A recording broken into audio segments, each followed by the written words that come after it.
They sure did. This is a match with the #1 rated boxer, Albert Guardado from Topeka, Kansas, in at 5'6". Munoz a little shorter, in at 5'2". He's rated #3 in the weight class. There's going to be a lot of activity to take it right off the bat. And our third man in the ring is Bill Wackerly out of Rapid City, South Dakota. He'll be presiding over this match today. Munoz, a young fighter, only 20 years old, so a lot of his future ahead of him. Obviously, his future is ahead of him.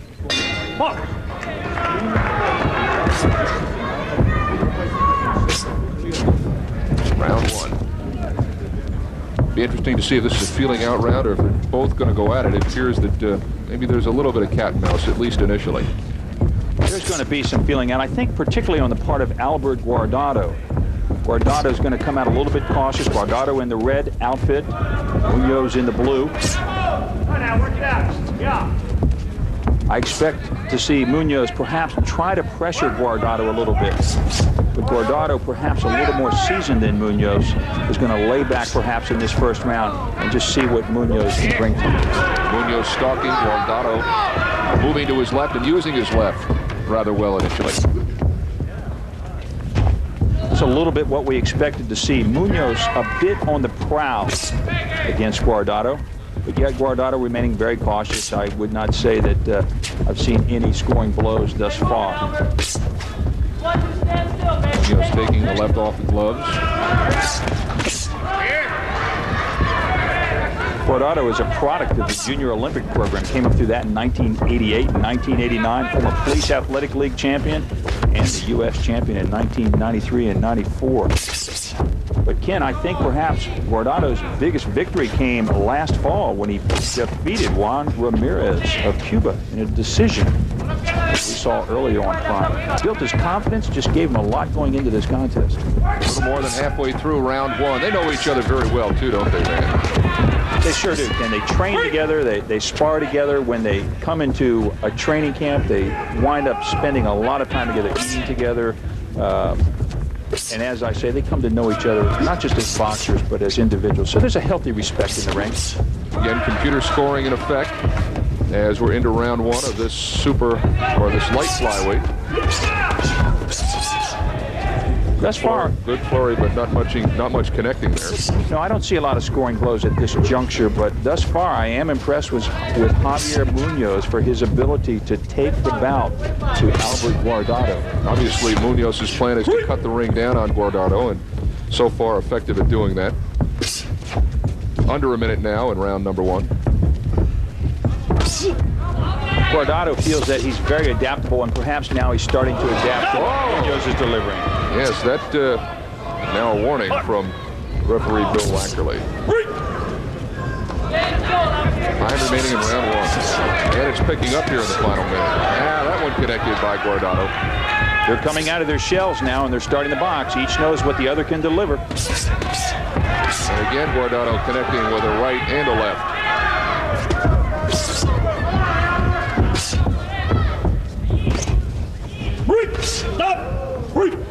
Guardado warned for the punch behind the head. Round one is over.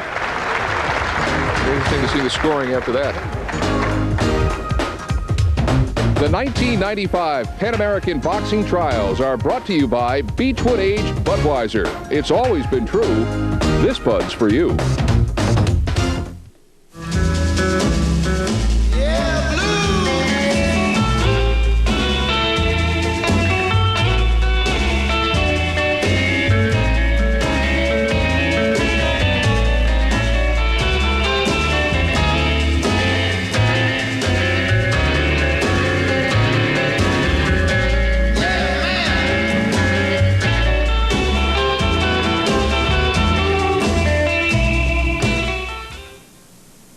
Alka-Seltzer or Bromo-Seltzer. They sound the same, but there are two differences. Bromo-Seltzer has 29% more acid-neutralizing capacity than Alka-Seltzer. That's 29% more power to neutralize stomach acid. And Bromo-Seltzer contains the non-aspirin pain reliever used most by hospitals, while Alka-Seltzer contains aspirin. So if you want 29% more acid-neutralizing capacity and the pain reliever used most by hospitals, there's only one choice: Bromo-Seltzer.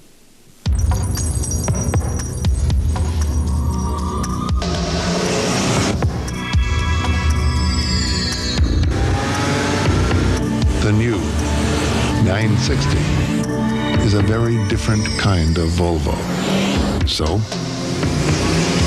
we thought we'd run it by you. The new 960 from Volvo, a Consumer's Digest Best Buy. Welcome to the Sports Hotspot, the superstore for sports fans. Hey, Super Bowl 29 is just around the corner. Commemorate this historic event by wearing your officially licensed Super Bowl apparel. This new era camp and logo athletic tee are only $19.95 each. The Antigua golf shirt is $49.95. Have your credit cards ready and call 1-800-253-8665. These commemorative pieces are great for any football fan or collector. Call 1-800-253-8665 and hit the spot. A lot of ways to win here in Portland. A lot of ways to get to the Pan Am Games. You know, the referee and the judges, they're in control. They can award a bout based on a decision. That's points kept by the judges. The referee can stop the contest. He can stop it either due to blows to the head or because of medical. It could be a cut or a blow to the stomach. Then again, there could be a disqualification as the result of fouls or even bad sportsmanship. Or the coach can stop a bout by throwing the towel over the ring. That's called a retirement. And a walkover, you find that a lot of times in tournaments. You take an aggregate effect. You're not able to continue, so your opponent wins, a forfeit, a walkover. That's amateur boxing. Van, let's talk a little bit. We talked about the computer scoring. You score with a certain part of the glove.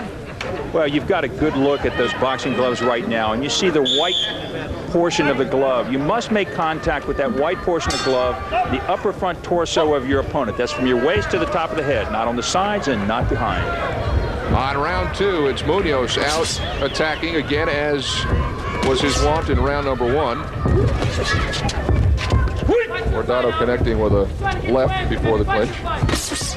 Again, I really do look for Munoz to try to continue to pressure Guardado, but Guardado right now will probably become a counter puncher, and he will try to slip and move and keep Munoz from connecting. Well, he had to learn in round number one that Munoz wanted to cut the ring off for him, so obviously there's counter strategy in that too.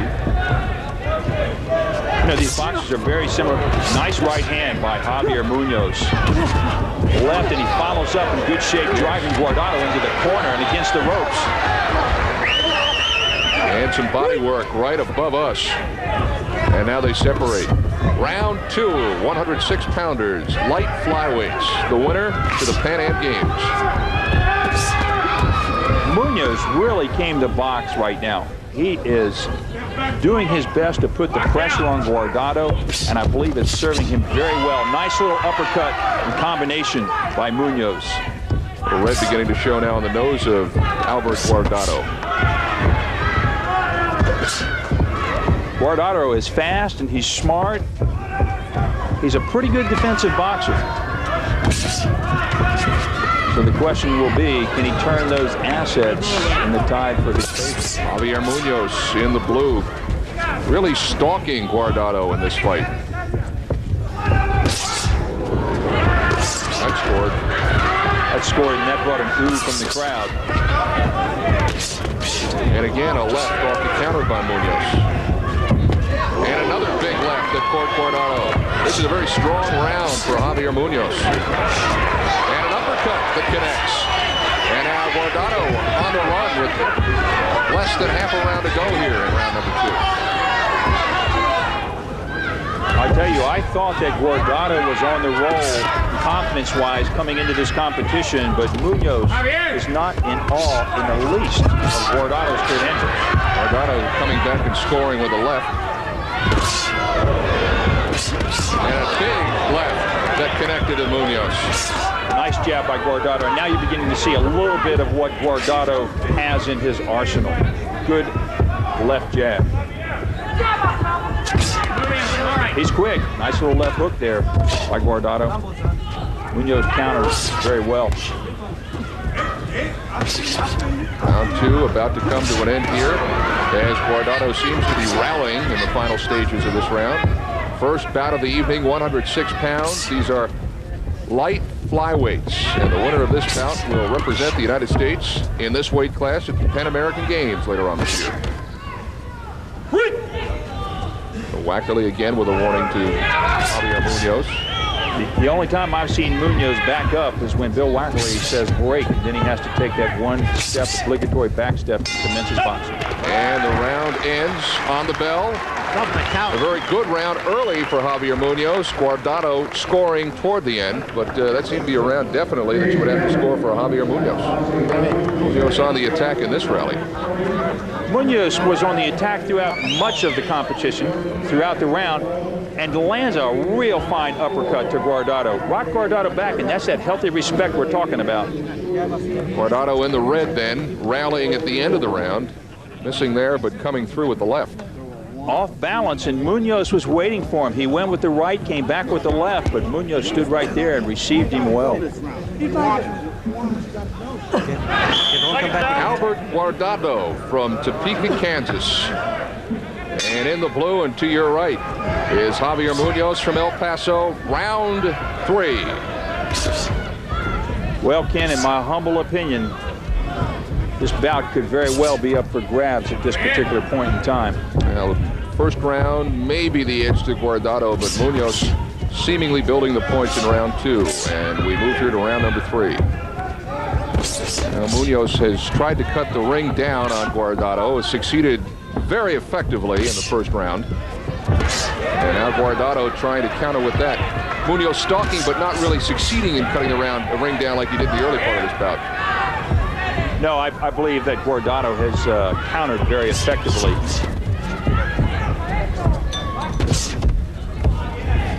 But at the same time, Munoz continues to be every bit discharging. That missed. What a nice young man, too. I talked to Javier Munoz. He's very modest, very polite, just very humble. But when he steps into that ring, he is all business. Guardado with a left that snuck through and by the glove. Ken, the bottom line in this bout right here, even though the Pan Ams are up for grabs, we're still going to continue to see a lot of both of these boxers as we go down the road in the 106-pound division. Right snuck in and caught Munoz flush on the forehead. Good right hand by Munoz just then. Halfway home now, round number 3. Munoz up on his toes, and Guardado seems to be laying back on his heels a little bit now.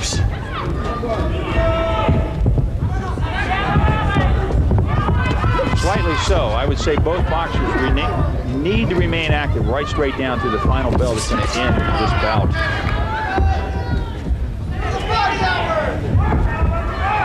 And fairly clean competition, I might admit. Safety is a factor. The rules are set up in such a way that fouls will be called, but thus far that hasn't been necessary but one time. They're snuck through there by Guardado, and Munoz then comes barreling in on the backside of that. Good shot of Javier Munoz.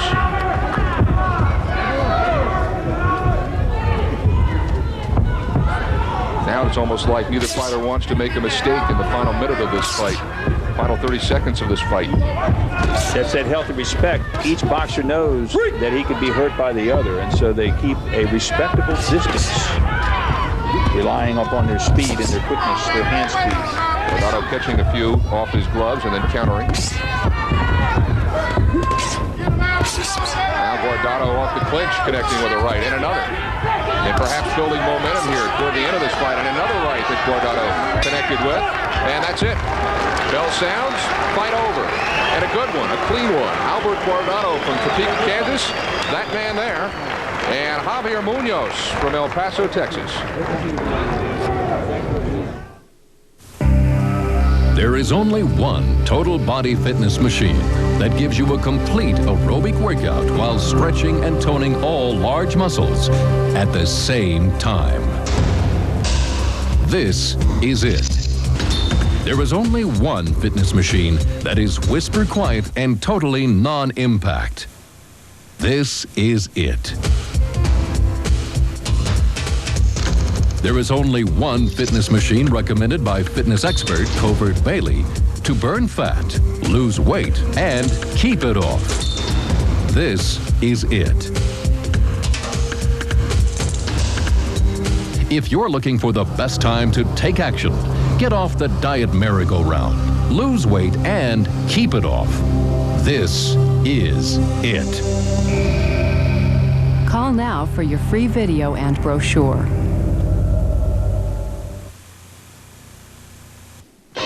Prime Hoops rocks the Valley. In the Mo, the D is the key. And the O runs the show. If it's happening and it's hoops, it's gotta be in the Valley. The Missouri Valley Conference, Illinois State and Southern Illinois. Saturday on this regional sports network. The winner is... No, this one right here. In the red corner...